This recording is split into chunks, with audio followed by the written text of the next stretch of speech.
मरकस की इंजील और उसका 8वां बाब जो 38 आयत पर मुश्तमिल है। उन दिनों में जब फिर बड़ी भीड़ जमा हुई और उनके पास कुछ खाने को ना था, तो उसने अपने शागिर्दों को पास बुलाकर उनसे कहा, मुझे इस भीड़ पर तरस आता है, क्योंकि ये 3 दिन से बराबर मेरे साथ रही है और इनके पास कुछ खाने को नहीं। अगर मैं इनको भूखा घर को रुखसत करूं तो राह में थक कर रह जाएंगे, और बाज इनमें से दूर के हैं। उसके शागिर्दों ने उसे जवाब दिया कि इस बेयाबान में कहां से कोई इतनी रोटियां लाए कि इनको सैर कर सके। उसने उनसे पूछा, तुम्हारे पास कितनी रोटियां हैं? उन्होंने कहा 7। फिर उसने लोगों को हुक्म दिया कि जमीन पर बैठ जाएं, और उसने वो 7 रोटियां ली और शुक्र करके तोड़ी और अपने शागिर्दों को देता गया कि उनके आगे रखें, और उन्होंने लोगों के आगे रख दी। और उनके पास थोड़ी सी छोटी मछलियां थीं। उसने उन पर बरकत देकर कहा कि ये भी उनके आगे रख दो। बस वो खाकर सैर हुए और बचे हुए टुकड़ों के 7 टोकरे उठाए, और लोग 4000 के करीब थे। फिर उसने उनको रुखसत किया और वो फिलफोर अपने शागिर्दों के साथ कश्ती में बैठकर दलमनूता के इलाके में गया। फिर फरीसी निकलकर उससे बहस करने लगे और उसे आजमाने के लिए उससे कोई आसमानी निशान तलब किया।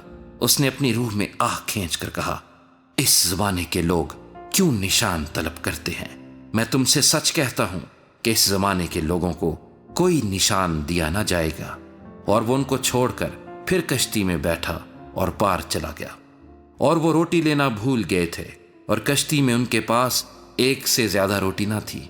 और उसने उनको यह हुक्म दिया कि खबरदार, फरीसियों के खमीर और हेरोदीस के खमीर से होशियार रहना।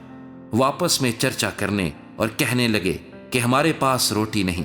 मगर यीशु ने यह मालूम करके उनसे कहा, तुम क्यों ये चर्चा करते हो कि हमारे पास रोटी नहीं? क्या अब तक नहीं जानते और नहीं समझते? क्या तुम्हारा दिल सख्त हो गया है? आंखें हैं और तुम देखते नहीं, कान हैं और सुनते नहीं। और क्या तुमको याद नहीं, जिस वक्त मैंने वो 5 रोटियां 5000 के लिए तोड़ी, तो तुमने कितने टोकरे टुकड़ों से भरे हुए उठाए? उन्होंने उससे कहा, 7। उसने उनसे कहा, क्या तुम अब तक नहीं समझते?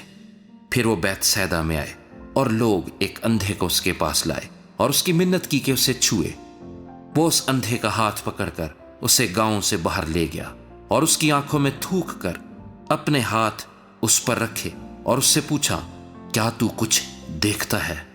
उसने नजर उठाकर कहा, मैं आदमियों को देखता हूं, क्योंकि वो मुझे चलते हुए ऐसे दिखाई देते हैं जैसे दरख्त। फिर उसने दोबारा उसकी आंखों पर अपने हाथ रखे और उसने गौर से नजर की और अच्छा हो गया और सब चीजें साफ साफ देखने लगा।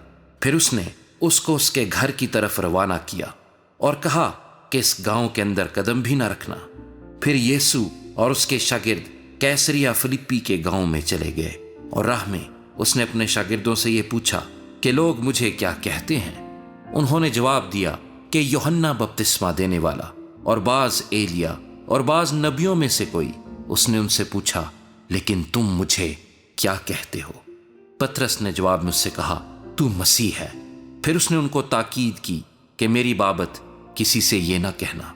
फिर वो उनको तालीम देने लगा कि जरूर है कि इब्ने आदम बहुत दुख उठाए, और बुजुर्ग और सरदार काहिन और फकीह उसे रद्द करे, और वो कत्ल किया जाए, और 3 दिन के बाद जी उठे। और उसने ये बात साफ साफ कही।